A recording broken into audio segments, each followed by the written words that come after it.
Donc la troisième vision, l'homme regarde vers le nord. Alors pourquoi est-ce qu'il y a à chaque fois une direction différente? Parce que, en fait, c'est dans ces groupes-là que Hildegard fait se suivre les vices. L'orgueil entraîne l'envie, qui entraîne la vaine gloire, qui entraîne la désobéissance, qui entraîne... voilà. Dans le groupe de l'Est, les uns se suivent derrière les autres, mais il n'y a pas de lien entre la vertu 15, le vice 15 et le vice 16. Vous voyez, c'est un peu des vices capitaux. Et si vous vous rappelez, d'ailleurs, les péchés capitaux se trouvent dans une des directions chaque fois. Donc, c'est des vices qui sont capitaux parce qu'ils entraînent à d'autres péchés, en fait. Donc, l'homme regarde vers l'Est. Je peux expliquer un peu ce que moi je comprends, hein, parce que après au ciel, on aura toute la compréhension. Il faut être humble, parce que les livres d'Hildegard, c'est pas si facile à comprendre. Mais celui-ci, le livre des mérites de la vie, est un des plus faciles à comprendre.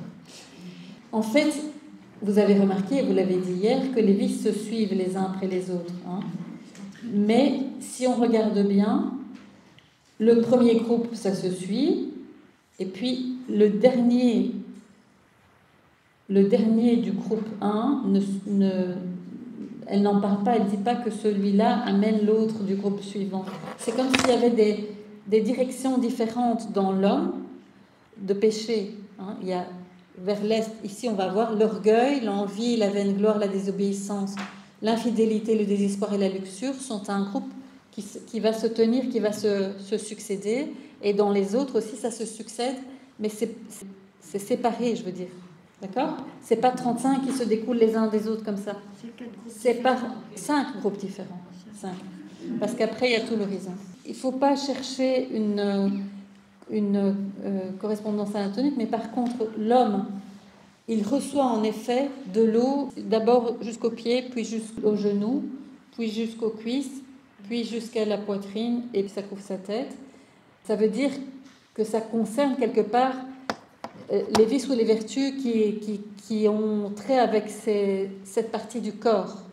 Vous voyez ? Ici, je ne sais pas si vous voyez le tableau. Donc, dans le nord, on est au nord, on arrive jusqu'aux cuisses. Ben, voilà, c'est la partie de la sexualité, voilà, pour que la luxure sera en cause, etc. Voilà. Mais j'essaie pas trop de comprendre plus loin, et je ne veux pas faire ce que Strello fait, c'est-à-dire lui il va jusqu'à dire que tel péché entraîne telle maladie. Mais ça, c'est pas Hildegard. Hildegard n'a jamais dit ça.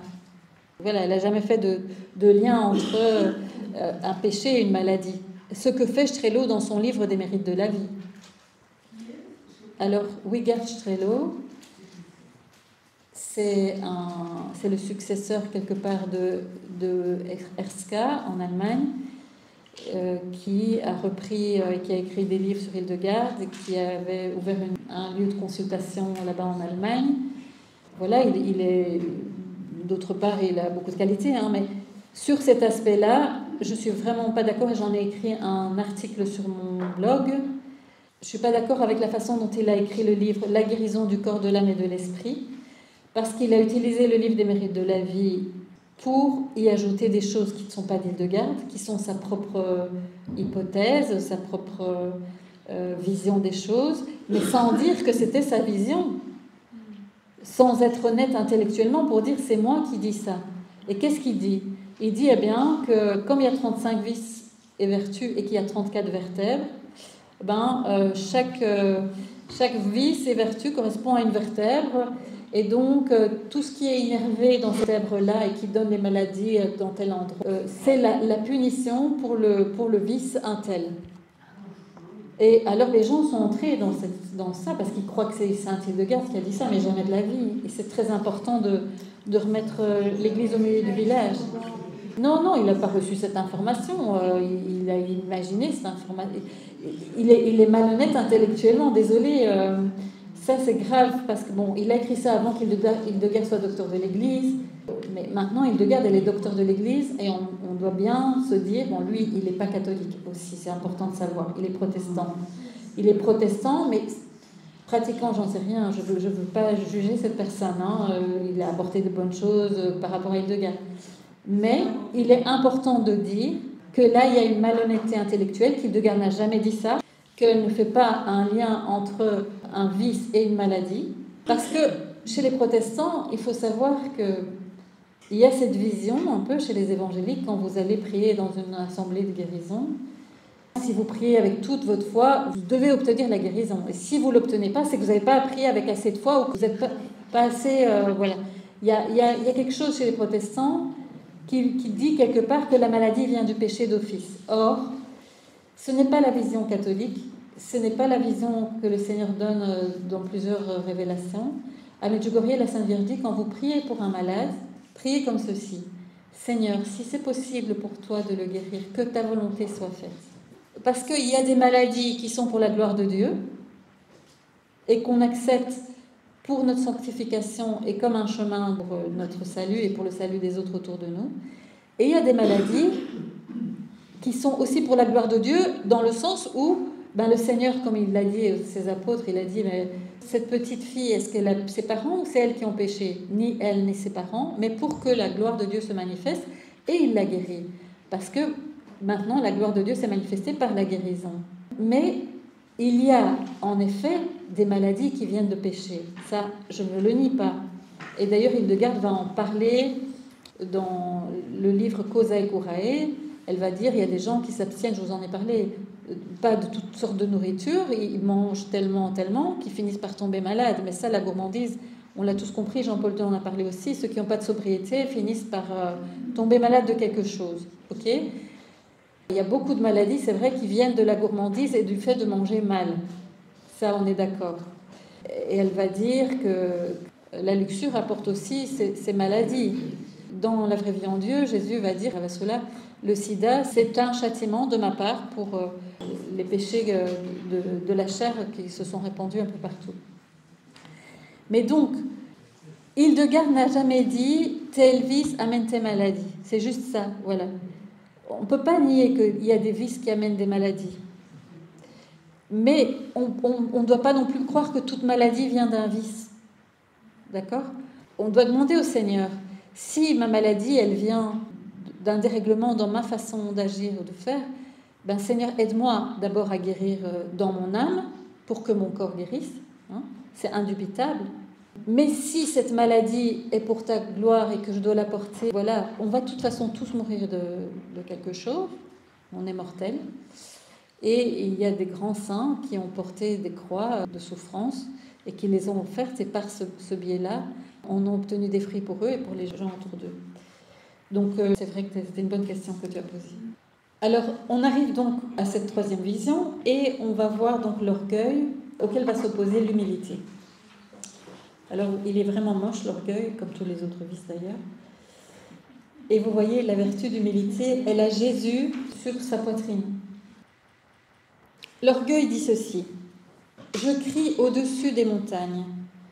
Qui oserait se mesurer à moi?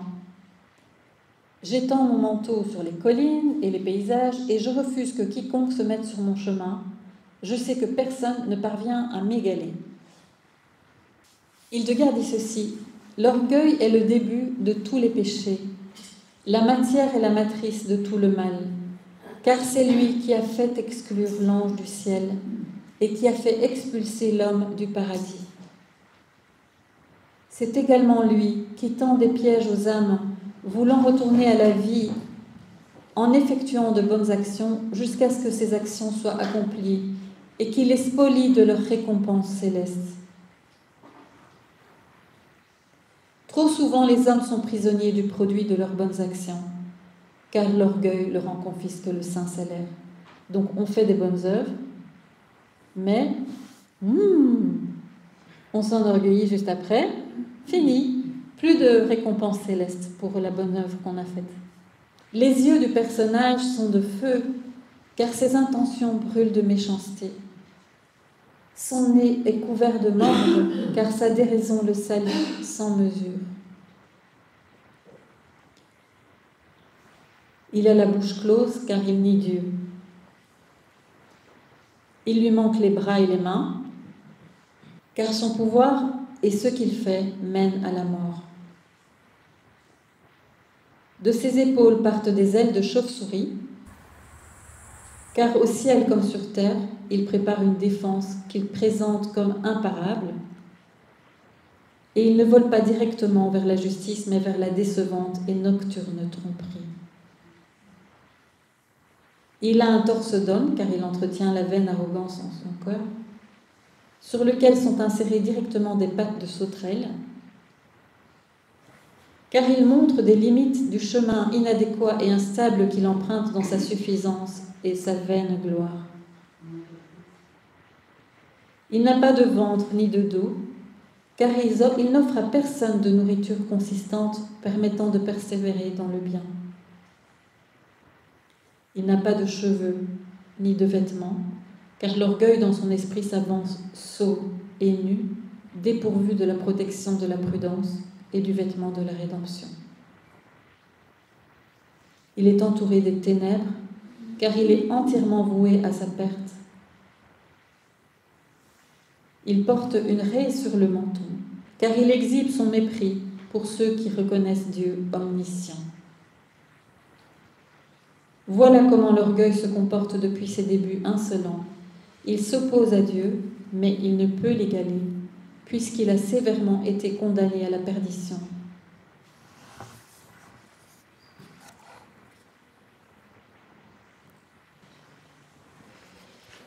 Alors, Hildegarde, dans tous les cas de vice, sauf dans le cas de l'orgueil, elle conseille de jeûner pour acquérir la vertu, dans tous les cas de vice, sauf dans le cas de l'orgueil. Pourquoi ? Parce que l'orgueilleux, s'il jeûne, il va dire « Waouh, voyez comment j'ai jeûné ». Et donc, ce n'est pas quelque chose qui va l'aider à sortir de son orgueil de jeûner. Elle propose deux choses pour la personne orgueilleuse. D'abord, se mettre à genoux, se frapper la poitrine en disant « Seigneur, je suis un pécheur, je suis un pécheur, je suis un pécheur, je suis un pécheur. Pitié pour moi. » Voilà, ça c'est vraiment s'humilier devant Dieu. Et la deuxième chose, de porter un cilice, c'est-à-dire un vêtement rêche en poil de chèvre, qui nous embête quelque part. Ça nous mortifie, ça nous gratte, ça nous mortifie, mais ça doit rappeler que ça doit mortifier notre orgueil en fait. C'est quelque chose qui est sur le corps, mais qui nous rappelle de rester humble, qui doit nous rappeler constamment de rester humble devant le Seigneur. L'humilité répond à l'orgueil. Moi, je suis la colonne qui soutient le ciel. Pourquoi ne supporterais-je pas que l'on m'inflige même des cuisantes injures ? Alors que le Créateur lui-même est descendu du ciel pour attirer les hommes vers lui. J'ai habité en compagnie du Créateur dans le ciel, et je suis descendu avec lui sur terre. C'est pourquoi je réside dans tous les endroits de la terre. Je ne pourrais pas prononcer les paroles fallacieuses du mensonge. Par exemple, je suis ceci, je suis cela, non, alors que c'est faux. Si je disais cela, je ne serais pas le soleil qui illumine les ténèbres. En effet, avec Dieu, je transperce toutes les ténèbres. Il n'est de tempête qui puisse me faire bouger, car je suis en compagnie de la bonté complète de Dieu. Alors donc, encore une fois, l'humilité prend exemple sur le Créateur. Jésus a supporté les injures, donc nous aussi, même si on nous injurie. Prenons ça même pour notre humilité. Prenons chaque humiliation vécue pour grandir dans l'humilité. Accueillons les humiliations de chaque jour pour grandir dans l'humilité. Alors, les passages qu'Hildegard nous conseille de méditer, c'est Luc chapitre 22, versets 24 à 27, Luc chapitre 14, versets 8 à 10, Matthieu chapitre 11, verset 29, Luc chapitre 9, 46 à 48, Actes chapitre 20, 18 à 19, Éphésiens chapitre 4, 2 à 8, Isaïe 66, verset 2 et Jacques chapitre 4, de 6 à 10.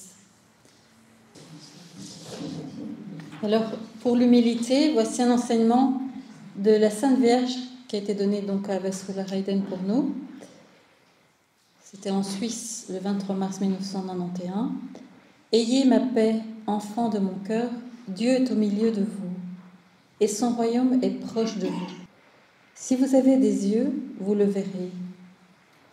Très chers enfants, écoutez la voix de Dieu en ces jours de carême. Ah, voilà, pas fait exprès.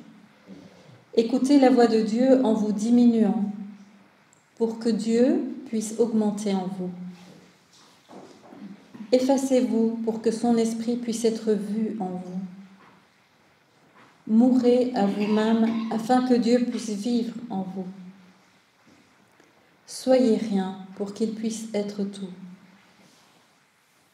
De cette manière, permettez-lui de prendre pleine possession de vous et faire de vous sa propriété. Alors je vous dis, enfants de mon cœur, tant que vous luttez pour devenir quelque chose, l'esprit de sainteté qui veut vivre en vous est étouffé par votre rivalité. Ne laissez pas votre esprit devenir un rival pour Dieu. Diminuez afin que lui augmente. Permettez à son esprit de vous former de cette façon dans la voie de la sainteté. Retenez dans votre esprit que l'humilité, la docilité et l'effacement de soi sont les vertus essentielles qui plaisent à Dieu, et avec elles vous devenez pauvre en esprit, et ainsi irréprochable. Très chers enfants, Jésus fut humble, même jusqu'à accepter la mort. Ne soyez jamais celui qui dit « J'ai tout, je sais tout, je n'ai besoin des conseils de quiconque ».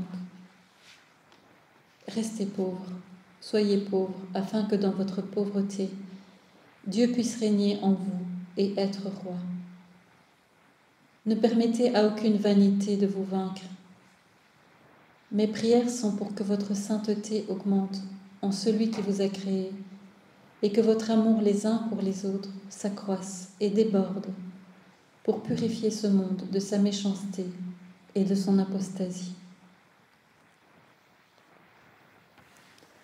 On va chanter un chant dont les paroles viennent de saint François d'Assise.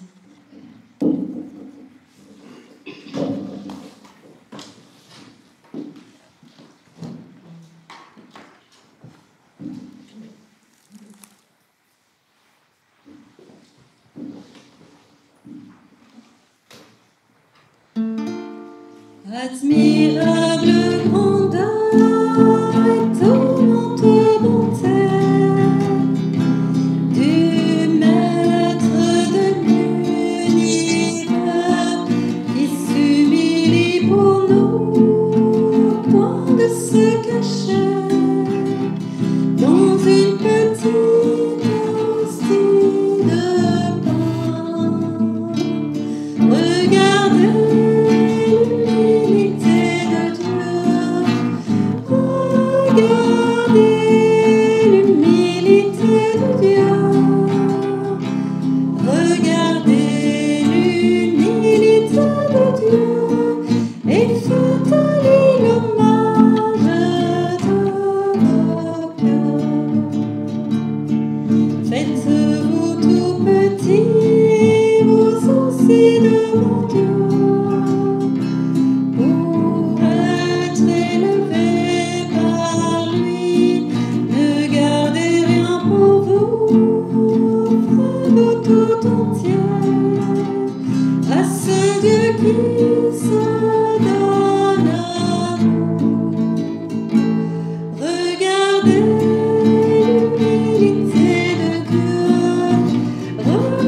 regardez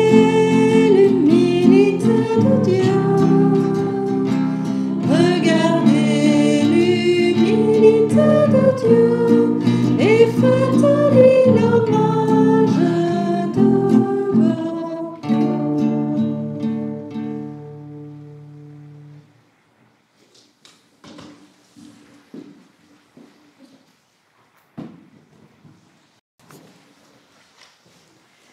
Et la charité, comme je vous l'ai expliqué hier, ne s'oppose pas à la haine, mais à l'envie. Donc en bas, ici à gauche, vous avez l'envie, qui parle et qui dit « Je suis le protecteur de tous les excès. Je chasse où je veux toute virile verdeur, c'est-à-dire la viridité, viriditas en latin. Je dédaigne les paroles mesurées. Elles pourraient bien être aussi nombreuses que les grains de sable de la mer, aussi rusées que les serpents, je les déchiqueterai pour qu'elles ne m'opposent aucune résistance. Car j'ai été voué à l'enfer. Aussi, j'attire à moi les foules, et je salis tout ce que Dieu fait. » On entend parler Satan derrière. « Et puisque je n'obtiens pas les choses lumineuses, je les tiens pour dérisoires. Quand bien même ceux qui me qualifient de nuit m'aspergeraient de leur eau, je sécherai aussitôt. J'envoie mon discours comme des flèches dans l'obscurité pour blesser ceux qui s'appellent justes. Tout ce qui m'appartient, je le donne à la haine, car elle provient de moi et elle est plus petite que moi. »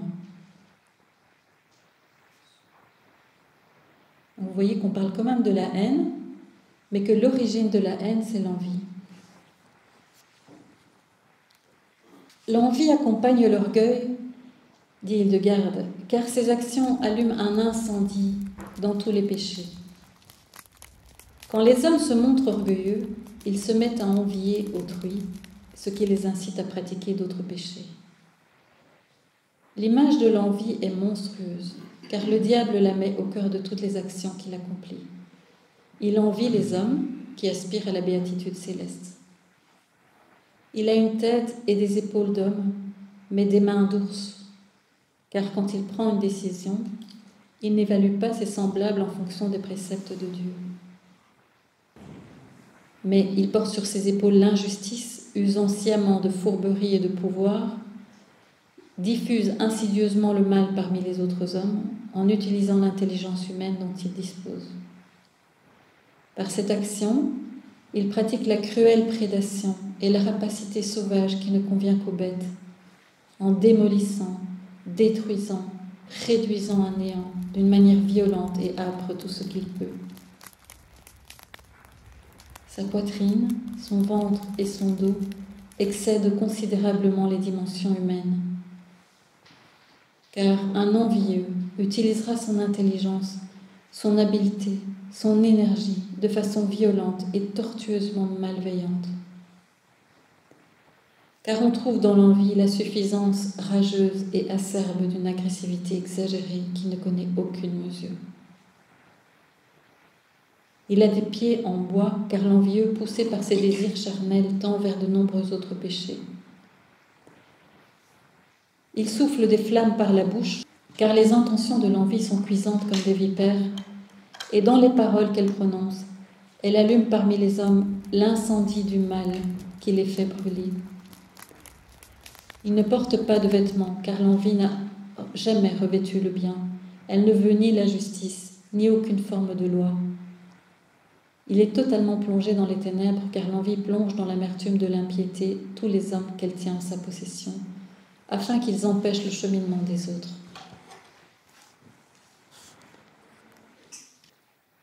L'envie ne cherche que le mal, par lequel le diable a soumis le monde, comme il est écrit dans le livre de la sagesse. C'est par l'envie du diable que la mort est venue dans le monde. Ils en feront l'expérience, ceux qui lui appartiennent. Dit Sagesse, chapitre 2. Lorsque le diable a vu la création de l'homme et la chance qui était offerte à l'homme, bien vite il s'est étouffé d'envie, Il a demandé à l'homme pourquoi il acceptait uniquement les ordres que Dieu lui avait donnés. C'est ainsi qu'il a perverti par le péché d'envie l'œuvre de Dieu et l'a accaparé afin que l'homme délaisse son Dieu et adhère au diable. Tous ceux qui prennent exemple sur la méchanceté de l'ancien tentateur en opprimant leurs semblables par leur jalousie suivent ses traces et iront avec lui dans la géhenne.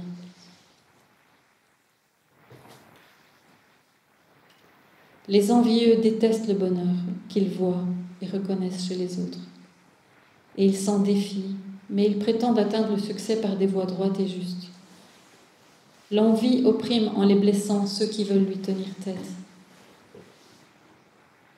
C'est pourquoi lorsque la haine s'unit à l'envie, elle bouleverse entièrement l'âme des hommes.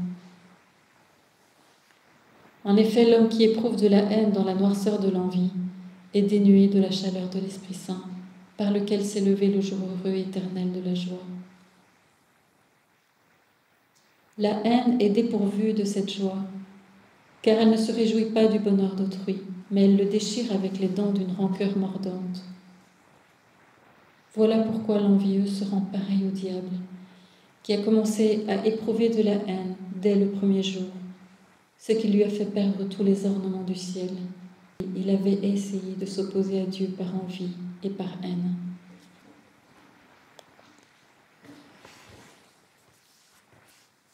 Et la charité parle à l'envie en lui disant « Ô abjecte âcreté, tu es comme une vipère qui se mord elle-même. Tu ne peux supporter ce qui perdure dans la gloire. Tu es comme une idole dirigée contre Dieu et qui tue le peuple par son impiété. Tu te nommes à juste titre la géhenne qui oppose ses excès à la juste modération, qui veut détruire tout ce qui s'oriente vers la sagesse et qui refuse toute œuvre lumineuse. Mais moi, je suis l'air dont se nourrit toute la verte vigueur et qui fait s'épanouir les fleurs et les fruits mûrs. En effet, j'ai été instruite par l'inspiration de l'Esprit Saint, si bien que je fais couler les rivières limpides, c'est-à-dire les larmes causées par les saints désirs. Et ces larmes me font exhaler le délicieux parfum des œuvres très saintes. Je suis aussi la pluie qui s'élève de la rosée et qui donne une joyeuse vie à toutes les plantes, qui alors me sourient. Quant à toi, tu es le venin malfaisant et dangereux, et tu piques de ton dard tous ces bienfaits alors que tu ne peux les démolir, car plus ta fureur augmente, plus il se renforce.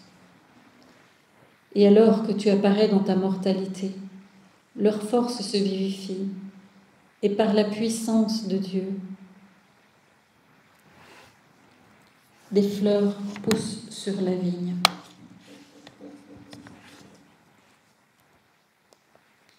Tu es un abominable et sombre malheur et le sifflement du diable, et tu ne désires rien d'autre. L'esprit plein de suffisance, tu dis « J'attirerai à moi plus de gens qu'il n'y en a de grains de sable dans la mer », mais tu échoues. Moi, j'applique jour et nuit la vertu des actions justes et bonnes. J'étends mon manteau sur le jour et sur la nuit, car j'accomplis les bonnes actions le jour et j'apaise les douleurs la nuit.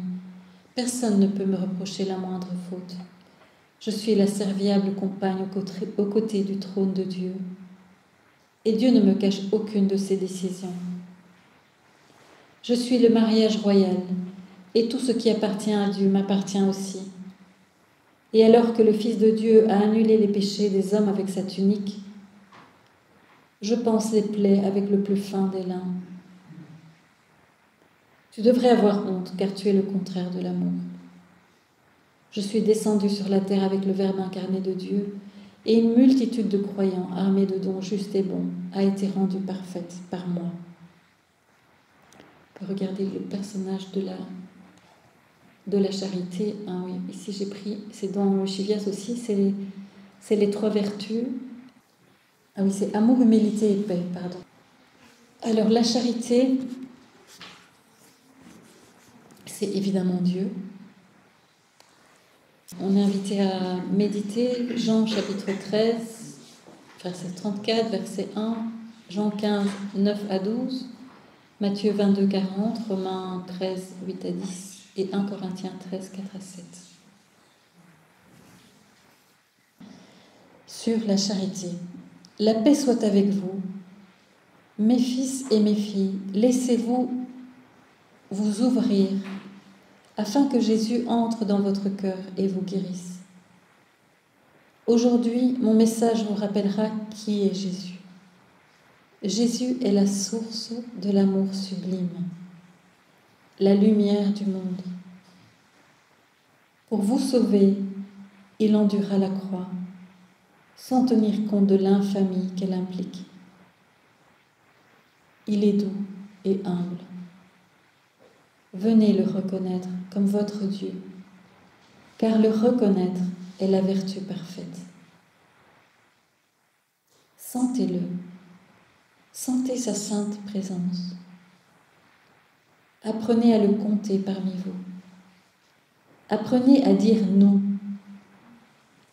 Donc la Sainte Vierge nous demande qu'à chaque action faite dans notre journée, nous n'oublions pas de dire à Jésus, nous la faisons ensemble, même les plus banales actions comme celle de manger. Ne l'oubliez pas entre vos prières. Ayez-le constamment dans votre cœur. Ayez-le enfermé dans votre cœur. Jésus dit, ma Vasula, et donc vous pouvez changer le mot Vasula par chacun de vous, c'est ce que le Seigneur a dit à Vasula, tu es ma secrétaire, et quand ils liront, dis-leur de mettre leur propre prénom. Donc, vous mettez votre propre prénom. L'amour vient en premier. Je suis un Dieu d'amour. Te souviens-tu, comme je t'ai enseigné, que l'amour est la racine? Je t'ai donné un exemple d'un bon arbre portant de bons fruits. Cet arbre est l'arbre parfait, parce que sa racine est l'amour. Ses branches sont toutes des vertus. Elles sont toutes bonnes. Sans la racine de l'amour, cet arbre n'aura aucune vertu et donc aucun fruit. Lorsque tu vois un arbre qui est stérile ou dont le fruit est pourri, sache, mon enfant, que sa racine est faite des mots les plus vils qui existent. Je te dis solennellement que la racine de toutes les vertus s'appelle amour. Je suis l'amour. Je suis la racine qui te nourrit, qui t'embellit. Viens, sois en moi et tu vivras éternellement. Alors on va chanter ce magnifique chant qui vient de l'Évangile de Jean.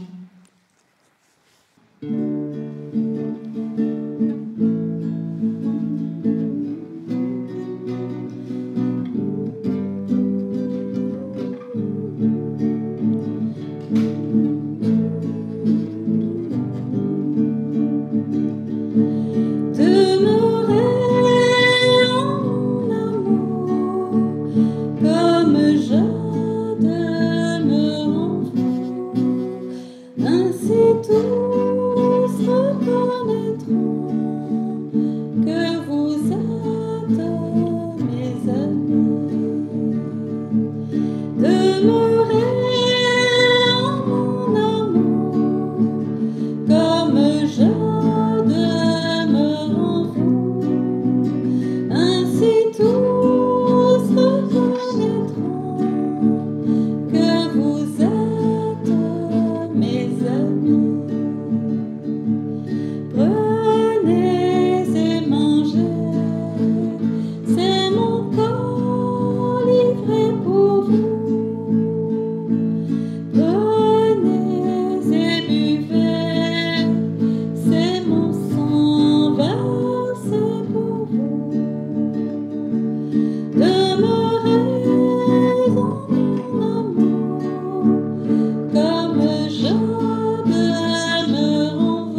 du fruit.